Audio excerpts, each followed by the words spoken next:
解凍肉不要用水泡了，教你這樣做，5分鐘解凍好，和新鮮肉一樣。這是剛從冰箱裡面拿出來的冷凍肉，看着和石頭一樣硬，可是又等着要做菜，怎麼辦呢？相信很多朋友都遇到過這樣的情況。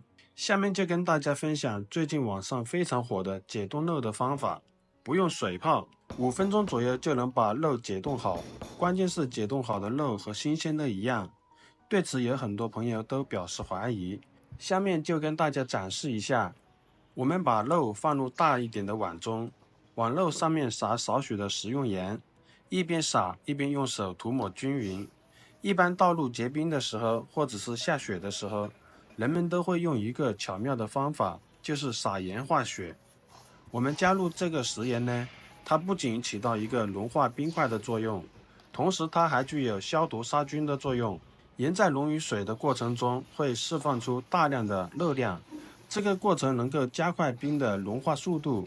還有很多朋友會犯這樣的一個小錯誤，就是會把肉直接放在熱水裡面解凍，認為這樣是更快。其實這樣做是錯誤的。解凍後肉的顏色會變得十分難看，而且還會產生一種化學物質，對我們的身體沒有益處。而今天用的這個方法其實是最快捷也是最健康的。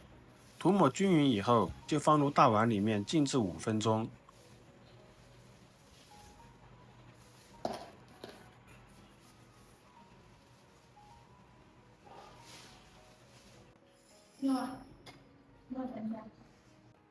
5分鐘後，你就會發現這塊肉已經不是硬邦邦的了，肉已經變得軟軟的了。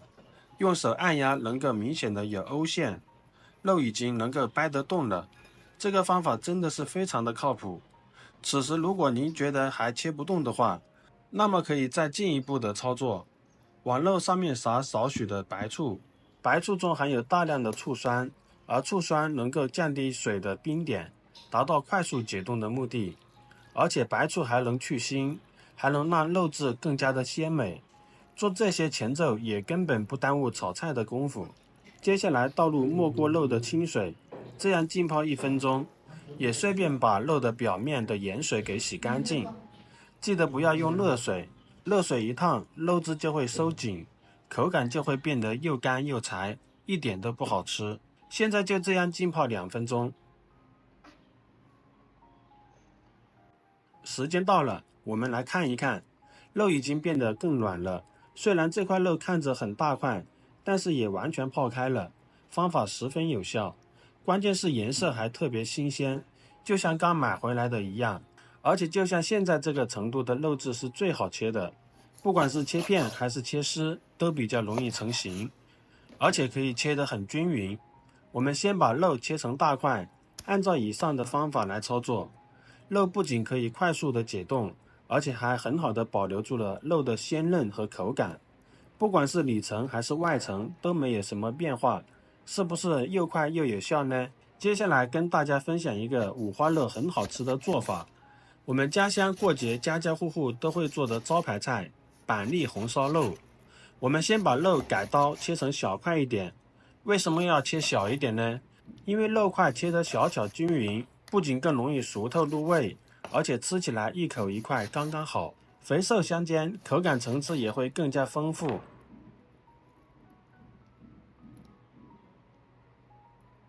切好之後，一定要把肉清洗乾淨。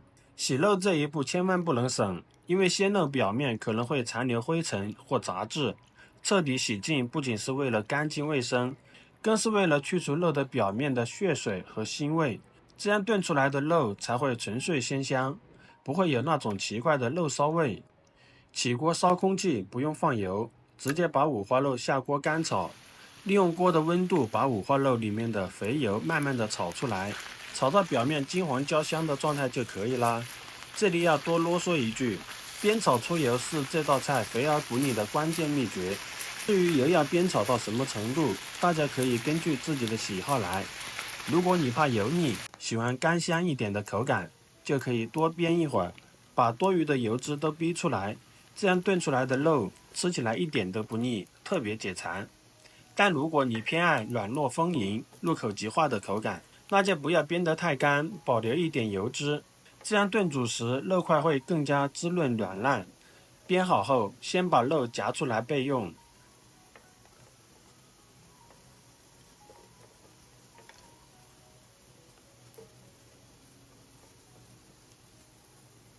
把鍋裡多餘的豬油倒入碗中，留着以後炒菜或者做油酥餅特別香。接下來是紅燒肉的靈魂步驟，炒糖色。鍋裡留一點點底油，放入少許黃冰糖，全程一定要用小火慢慢炒。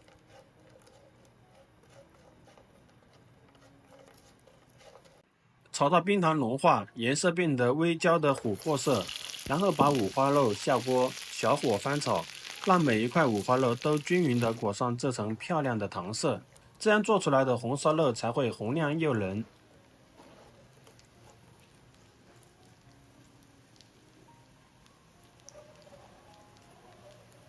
接着準備香料，我用的是桂皮、八角、香葉、乾辣椒和草果，再切幾片生薑放進去一起翻炒出香味。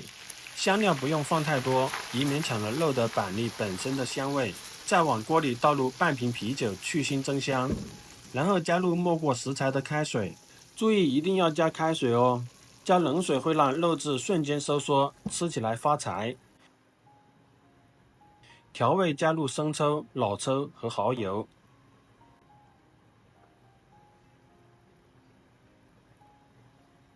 開大火煮20分鐘，讓肉燉得軟爛入味。20分鐘以後，我們可以適量放入剝好的板栗。想學板栗怎麼去殼又快又乾淨的朋友，可以到我頻道看我上一個的視頻，裡面有詳細的教程。蓋上蓋子繼續燜煮，大概15分鐘，讓板栗充分吸收肉湯的鮮香，變得粉粉糯糯。等湯汁差不多收乾，板栗也熟透軟糯了，我們就可以出鍋裝盤啦。聞着這濃郁的肉香，真的讓人直流口水。大家看看這色澤是不是紅亮誘人？夾起一塊放進嘴裡，五花肉肥而不膩，瘦而不柴，入口即化，滿嘴都是醬香和肉香。再配上這粉粉糯糯的板栗，吸滿了濃郁的湯汁，簡直比肉還要好吃，真的是太下飯了。這麼美味的板栗紅燒肉，做法其實一點也不難。